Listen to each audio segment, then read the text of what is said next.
Hello everyone, welcome to our channel Yogesh nursing lecturer. आज हम pharmacology में टॉपिक डिस्कस करेंगे दैट इज एंटी प्लेटलेट्स, जो कि main exam point of view बहुत ही ज़्यादा इम्पोर्टेंट रहने वाला है। तो जानते हैं एंटी प्लेटलेट्स क्या होते हैं।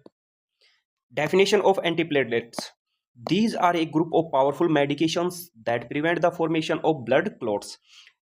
ये जो ड्रग्स होती है वो पावरफुल मेडिकेशंस होती है जो कि ब्लड क्लॉट की फॉर्मेशन को ये प्रिवेंट करती है, यानी कि ब्लड क्लॉट को बनने से ये रोकती है। पावरफुल मेडिकेशंस होती है।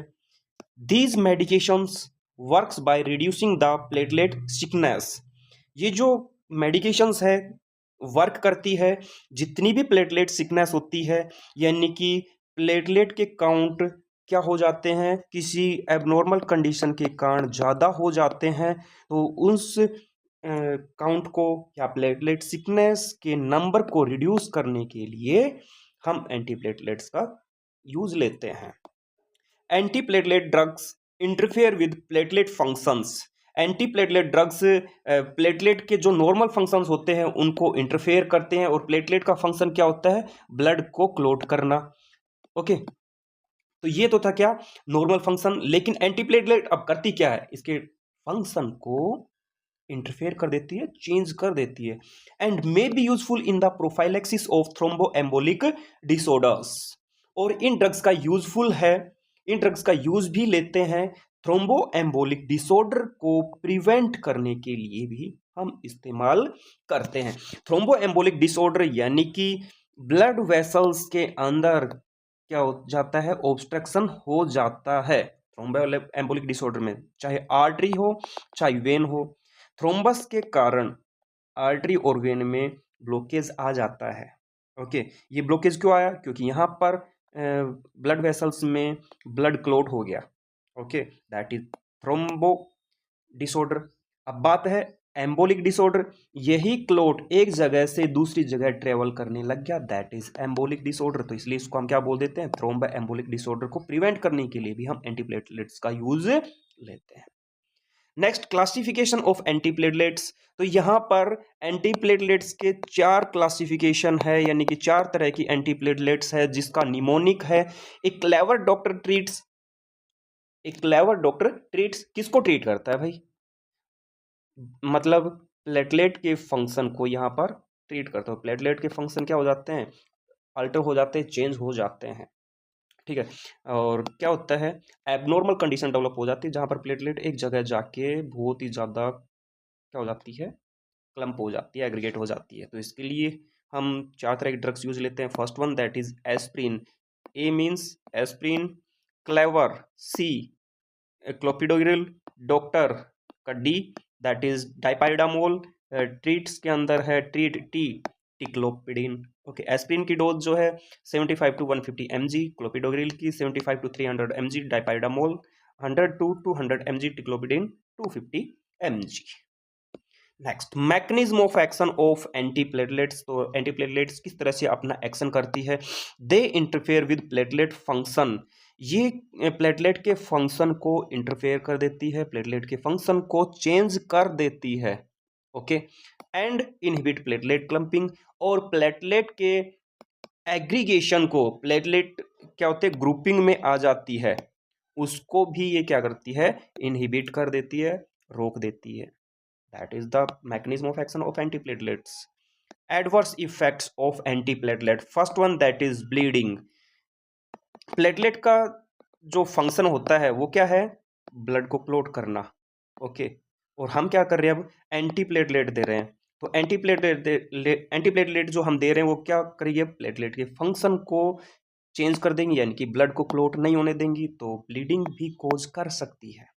हेडेक, एंटीप्लेटलेट में कुछ ड्रग्स होती है जो क्या करती है, सेरिब्रल वैजो डायलेशन करती है। सेरिब्रल वैजो डायलेशन, तो वैजो डायलेशन होगा तो ब्लड फ्लो क्या होगा, यानी कि ब्लड सप्लाई या ब्लड फ्लो क्या होगा, स्लो होगा। तो जो नॉर्मल ब्रेन सेल्स होती है, टिश्यू को होते हैं, उनको ब्लड सप्लाई की ओर पहुंचेगी, कम ही पहुंचेगी। ओके, जिसके कारण क्या होगा, वहां पर हेडेक होगा, nausea.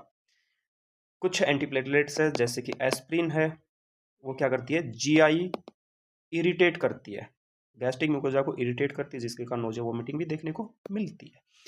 Pen eight injection site, हम एंटीप्लेटलेट्स दे रहे हैं, जिस साइट से एडमिनिस्टर करेंगे तो वहाँ पर पेन होगा। ओके, और किसके थ्रू एडमिनिस्टर कर रहे हैं, इंजेक्शन या इंजेक्शन के द्वारा।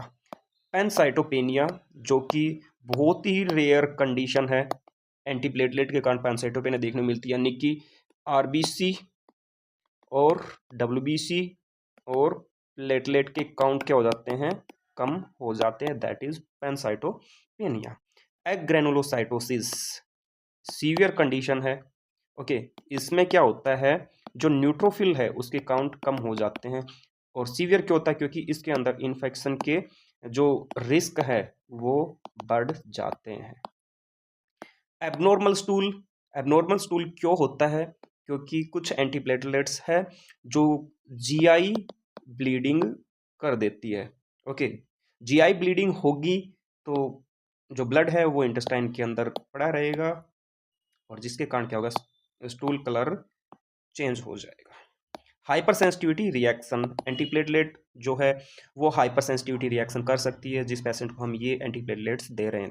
डिजीनेस, चक्कर आना, ओके, वो भी क्यों पाते हैं, क्योंकि सेरिब्रल सप्लाई क्या हो जाती है, डिक्रीज हो जाती है। ओके, टिश्यू परफ्यूजन जो है वो थोड़ा स्लो हो जाता है, कम हो जाता है, जिसके कारण भी क्या होता है, डिजीनेस देखने को मिलता है। Next, indications of antiplatelets used as prophylaxis thromboembolic events. Thromboembolic event या थ्रोम्बोएम्बोलिक डिसऑर्डर को प्रिवेंट करने के लिए हम एंटीप्लेटलेट्स का यूज लेते हैं। Aspirin is used in patient with previous MI और अनस्टेबल एंजाइना। एस्प्रिन का हम यूज लेते हैं किसी पेशेंट को क्या हुआ था, प्रीवियस एमआई हुआ था या फिर अनस्टेबल एंजाइना हुआ था। इन पेशेंट को हम एस्प्रिन देते हैं, ये क्यों देते हैं, क्योंकि डेथ के रिस्क को ये कम कर सके और ट्रांजिएंट इस्चेमिक स्ट्रोक के भी रिस्क को ये क्या करती है, रिड्यूस करती है। तो दो कंडीशन को ये रिड्यूस करती है, पहली कंडीशन डेथ के रिस्क को कम करती है, दूसरा ट्रांजिएंट इस्चेमिक स्ट्रोक को भी ये कम करता है। अगर ये कम नहीं होगा तो डेथ पॉसिबल है। ओके, तो इसलिए हम क्या करते हैं, एस्प्रिन का यूज लेते हैं इन कंडीशंस में। Next, Contra indications of antiplatelets, किस कंडीशन में हमें इनको अवॉइड करना है, यानी कि यूज नहीं लेना है। First one, that is active bleeding, यदि पेशेंट को ऑलरेडी या रनिंग में क्या हो रही, ब्लीडिंग हो रही है, जब हम क्या कर रहे हैं, एंटीप्लेटलेट्स देने जा रहे हैं या दे रहे हैं, तो उस कंडीशन में हम क्या करेंगे, एंटीप्लेटलेट्स को अवॉइड कराएं, क्योंकि ऑलरेडी ब्लीडिंग हो रही है, प्लेटलेट के फंक्शन यहाँ पर अल्टर्ड है, फिर साथ में हम क्या दे रहे हैं, एंटीप्लेटलेट्स दे रहे हैं, तो उसमें भी क्या हो जाएंगे, प्लेटलेट के फंक्शन और अल्टर हो जाएंगे, तो ब्लीडिंग की सीवियरिटी बढ़ जाएगी। हाइपर सेंसिटिविटी रिएक्शन, यदि पेशेंट को एंटीप्लेटलेट से हाइपर सेंसिटिविटी होती है, एलर्जिक रिएक्शन होती है, तो हम क्या करेंगे, अवॉइड कराएंगे। थ्रोम्बोसाइटोपेनिया, प्लेटलेट के काउंट ऑलरेडी क्या है, कम है। ओके, तो उस कंडीशन में भी हम इनको अवॉइड कराएंगे। Ulcer disorder, mostly GI disorder, okay, GI disorder या जीआई अल्सर, इसके अंदर भी हम बात करें तो पेप्टिक अल्सर, तो कुछ एंटीप्लेटलेट्स होती है जो जीआई म्यूकोजा को इरिटेट करती है, और इरिटेट के कारण वहां पर क्या देखने को मिलती है, ब्लीडिंग देखने को मिलती है। तो यहाँ पर ब्लीडिंग के रिस्क इंक्रीज हो जाते हैं, इसलिए हम कॉन्ट्रा इंडिकेट करते हैं, अवॉइड करते हैं। कैंसर, वही same as GI cancer. Okay, तो वहां पर अल्सर है, तो अल्सर है तो मतलब वो जीआई म्यूकोजा भी क्या हो जाएगी, वापस से इरिटेट होगी, तो ब्लीडिंग के चांस बढ़ जाएंगे। कोएगुलेशन डिसऑर्डर, इसके अंदर जैसे कि हीमोफीलिया, जिसके अंदर क्या होता है, क्लोटिंग फैक्टर की डेफिशिएंसी हो जाती है। ओके, तो भी इसमें हम एंटीप्लेटलेट्स नहीं देंगे। Nursing responsibilities for antiplatelets, first one, that is monitor platelet, haemoglobin and clotting factors. Platelet के काउंट, हीमोग्लोबिन का लेवल और क्लोटिंग फैक्टर को हम मॉनिटर करते रहेंगे। Assess early sign of unusual bleeding, unusual bleeding तो नहीं हो रही है वो असेस करना है, या फिर अनयूजुअल ब्लीडिंग के साइन सिम्टम्स तो नहीं आ रहे हैं, अगर आ रहे हैं तो हम क्या करेंगे, इन्फॉर्म करेंगे, या हो सकता है हम एंटीप्लेटलेट्स को स्टॉप कर दें। Nurse should minimize venipuncture and injection apply pressure to all puncture site. Nurse कम से कम वेनिपंक्चर करेगी, यानी कि वेन को कम से कम पंक्चर करेगी। अगर एक बार पंक्चर कर दिया तो उसी को ही हमें क्या करना है, मेंटेन करना है। ओके, तो कम से कम वेनिपंक्चर करेगी।